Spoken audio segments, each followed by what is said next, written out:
길지가 않네 지금. 10만 팔로워 정도. 코인은 그 마약이나 사는데 사용되는 블록체인상으로는 거래 기록들이 또 다 남는다고 하는데 또 익명성은 보장된다고 하니까 좀 헷갈려요 사실. 조주빈님이 이렇게 안전하겠지라고 생각했다면 오판하신 것 같아요. 이렇게 다 잡힐 텐데. 블록체인 하면 또 이뮤터빌리티 아닙니까? 배보다 배꼽이 더 확대해서 해석되는 것 같은 느낌이에요. 비트코인이 어떤 범죄로만 쓰인다고 얘기하기는 1%라는 숫자는 너무 미미하죠. 숫자잖아요. 이름이 좋아서 이름 that's the name 이러면서 막 뭘 또 그렇게까지 쉽지 않아요. 저희가 그 첫 번째 방송을 내보냈는데 주변으로부터 상당히 많은 피드백을 이제 잘하고 싶어서 더 이제 진짜 잘해보고 네. 싶고 저희가 처음엔 되게 가볍게 이제 한번 해보겠다 이렇게 이제 시작을 했지만 좀 더 준비를 많이 하고 정제된 정보를 드렸으면 좋겠다 이 시청자분들에게. 파이팅! 화이팅 합시다. 네. 네, 코쟁이 여러분 안녕하세요.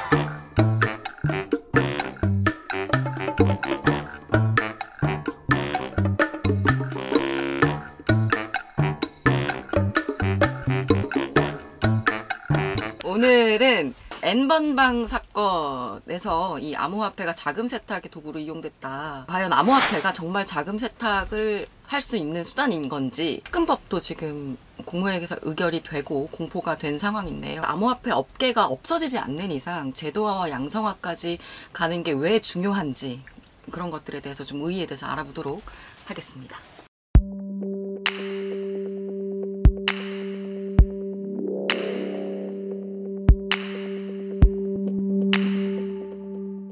그 N번방 운영을 주도했던 조주빈 씨 사진이 공개가 됐어요. 블록체인상으로는 거래 기록들이 또 다 남는다고 하는데 또 익명성은 보장된다고 하니까 좀 헷갈려요 사실. 저는 안타까운 게 사실 이게 어떤 범죄나 이런 나쁜 일에 사용됐던 툴이지 이 자체가 나쁜 건 아니잖아요. 이제 범인들이 마약 거래할 때 달러를 썼거나 뭐 이런 걸 했다 한들 달러 자체가 나쁜 게 아닌데 이제 가상자산 업계가 양성화가 되고 하나의 인정받는 산업군으로서 이 가능성을 정부에서도 특근법 통과를 통해서 이제 어느 정도 이게 하나의 산업의 장르로서 인정돼 가는 분위기인데 여전히 그런 인식이 좀 좋지 않은 거는 저희가 너무 안타깝고 이 코쟁 방송을 통해서 좀 그런 거를 개선해 나가고 싶어요 사실. 또 이렇게 박사방 하니까 이제 여론이 안 좋으니까 그거에 대한 화제성을 캡처하기 위해서 또 기자분들이나 이런 분들 이 가상 자산의 어두운 면을 더 부각시킬 수도 있잖아요. 그쵸. 사실 그런 게 좀 점진적으로 개선이 일어나는 게 저는 되게 필요할 것 같아요.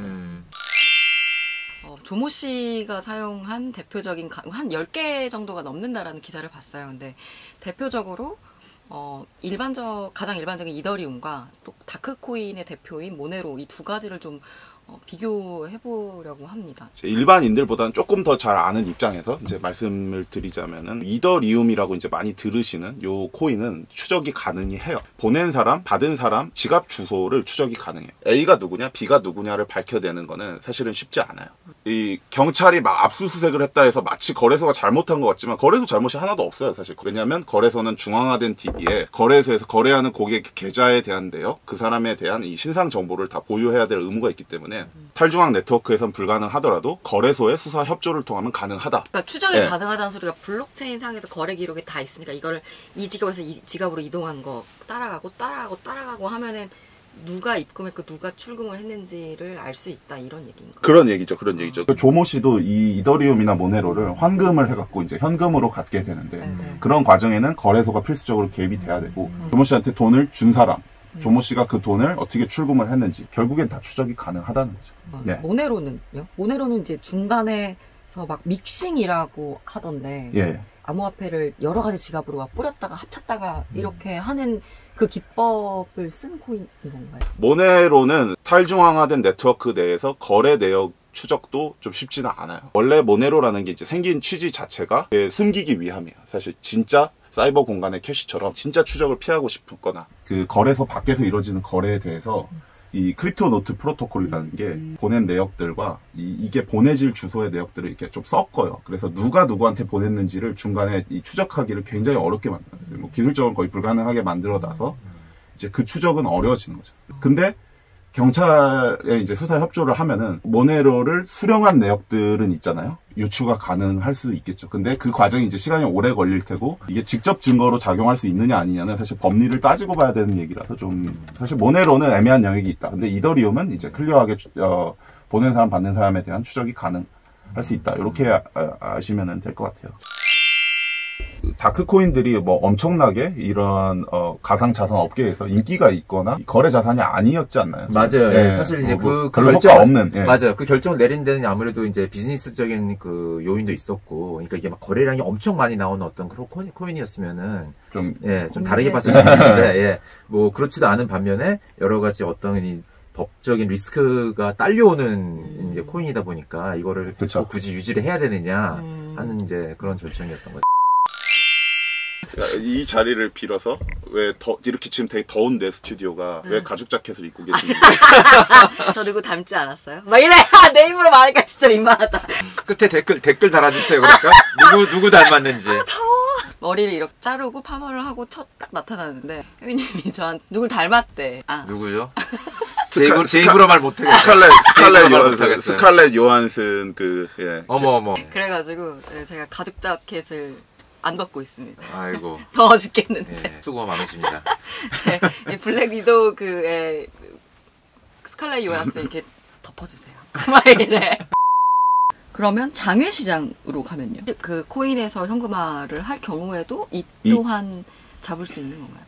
OTC라고 하죠. 이게 오버 더 카운터라고 하는 네. 장외 시장에서 인터넷에서 홍보하는 사람이나 길거리에도 가게가 있을 수 있어요. 뭐 비트코인 환전 이런 데들이 이제 장외 거래소인데 거래소에서 거래를 대행해주는 대행업체라는 거죠. 근데 그 대행업체 역시도 대행업체에서 그러면 제가 어떤 가상 자산을 대행업체한테 드리고 현금을 받으면은 그 현금을 받은 기록이 있고 그 사람 나간 기록을 남기잖아요. 그거를 그 장외 거래업자가 그런 거 하나도 안 남기고 하면 그 자체로 불법이고 또 어렵기 때문에 그럼 그 장외업자는 받은 이 코인을 어디 가서 팔아야 되냐? 결국에 장내 시장에 이제 거래소에서 팔아야 되잖아요. 이 모든 게 다 이제 아무리 탈중앙화 세계라고 하지만 이게 불법화 세계는 아니라는 거죠. 저는 오히려 이 조주빈님이 이렇게 모네로 혹은 이더리움 이런 게 안전하겠지라고 생각했다면 오판하신 것 같아요. 그게 다 잡힐 텐데. 예. 오히려 블록체인상의 그 전송 이력이 남겨서 블록체인 하면 또 이뮤터빌리티 아닙니까? 이게 한 번 남긴 데이터 변하지도 않는 기록이 모두에게 공개되는데 남아가지고 경찰이 수사를 함에 있어서 굉장히 편하고 더 좋을 것 같아요. 자금의 그 플로우를 추적하기 쉽다는 거죠. 장부상에 이게 어디서 갔고 이게 또 어디로 갔고 이런 게 남아 있으니까 그 현금화하는 과정의 데이터만 잘 갖고 있으면은 잡아내기 쉽다. 일반적으로는 익명성이 보장되는 게 맞는데 익명성이 보장되지 않아야 하는 순간이 왔을 때는 훨씬 더 잡아내기 추적하기 쉽다. 네. 이렇게 생각하면 되겠네요. 네. 그러니까 조주빈님이 코인을 받았어도 코인으로 어차피 뭐 생활을 못 하잖아요. 집도 못 사고 차도 못 사고 아무것도 못 하기 때문에 결국 돈이 필요하고 그 돈에 이제 게이트 키퍼라고 하죠. 그 문지기는 결국에 거래소가 됐건 지금은 이제 가상 자산 사업자 BASP라는 게 이제 특근법을 통해서 정해졌잖아요. 그 사업자들을 이제 통해서만 해야 되는 걸로 점점 바뀌어가고 있죠. 가상자산 시장을 양지로 끌어내는 중 범인을 밝혀낼 장치는 생겨나고 있습니다. 오히려 그냥 투명하게 얘기를 해주는 게 더 좋은 것 같아요. 예.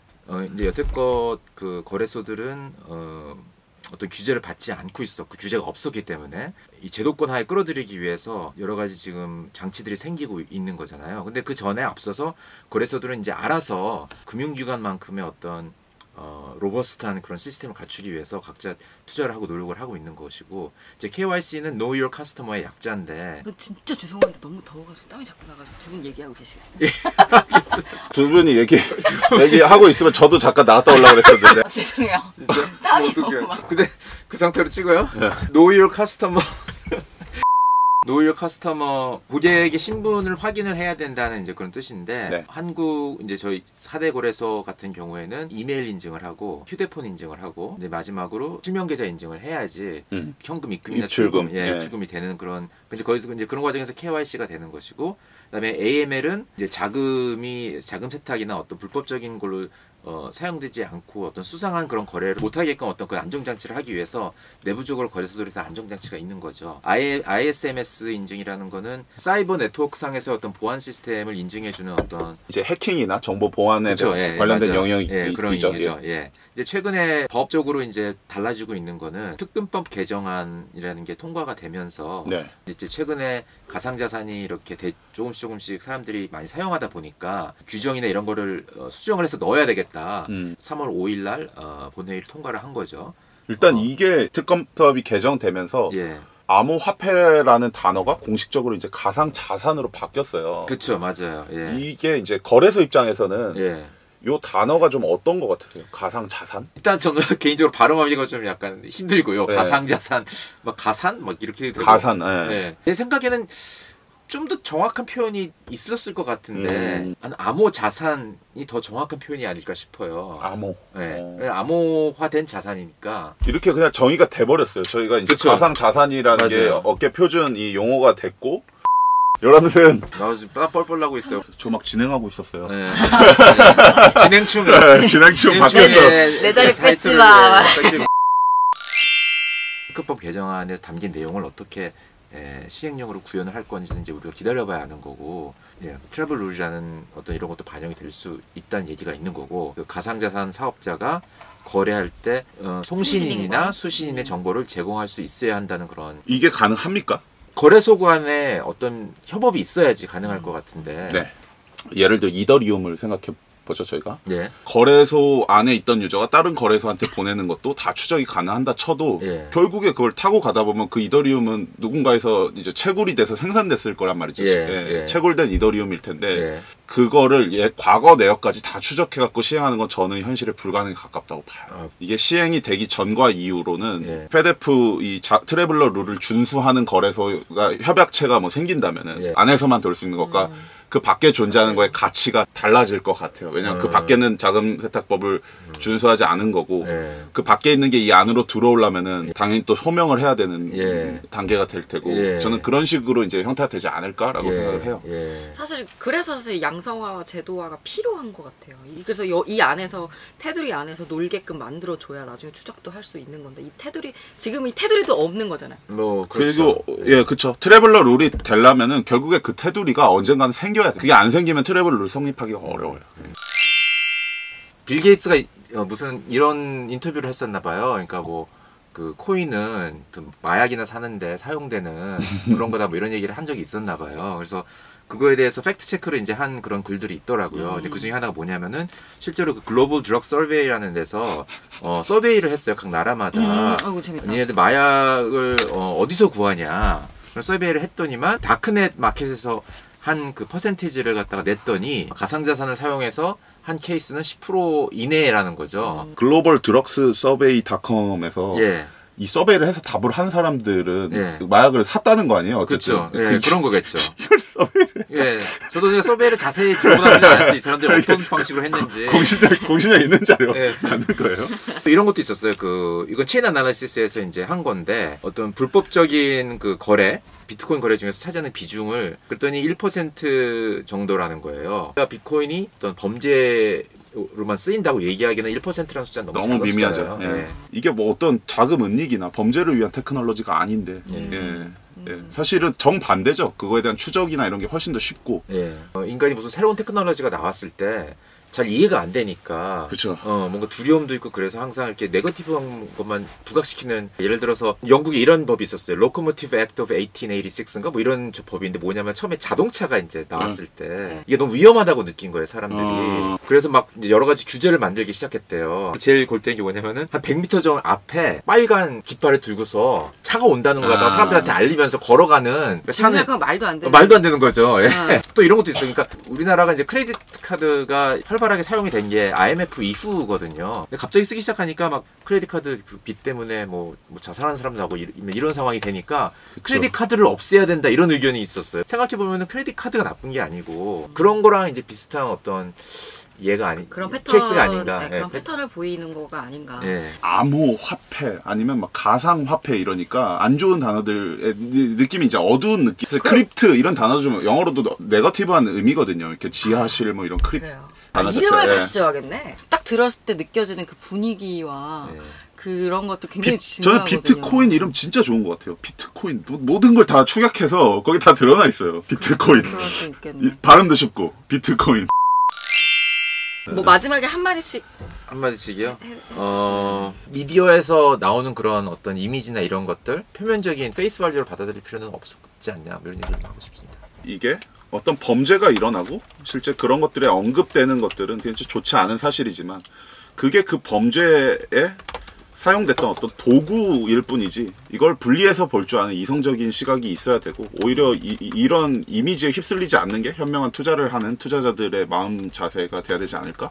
저는 이런 생각을 해봅니다. 네. 저는 이제 이거를 정말 다크하게 두면 그냥 정말 다크하게 갈 것 같은데 이거를 양지로 끌어내면 그 가치를 더 배가시킬 수 있을 거다라는 이제 생각이 들었고 각 국가에서 양성화로 끌어내고 있는 과정에서 이런 사건이 발생을 했기 때문에 오히려 그러면 이걸 어떻게 추적하고 어떻게 뭐 정부 입장에서 관리를 할 수 있는지에 대해서 오히려 더 많이 고민할 수 있는 계기가 되지 않았을까라는 생각을 해봅니다. 역시 진행충이시네요. 스칼렛 진행충이 되려면 정리를 잘해야 되겠다. 정리가 안 되면 잘 못 넘어가는 병이 있다. 자기가 이렇게 하면 이해하는 걸 되물으면서 정리를 하는. 네, 맞아요. 스칼렛 예람스님. 네, 그러면 여러분 그 구독과 좋아요 눌러주세요. 뭐 어떻게 구독과 좋아요하고 알림도 눌러야 돼요. 자, 그럼 여러분 하는 거예요? 네. 여러분 구독과 좋아요, 알림 설정 눌러주세요. 하나 남았어.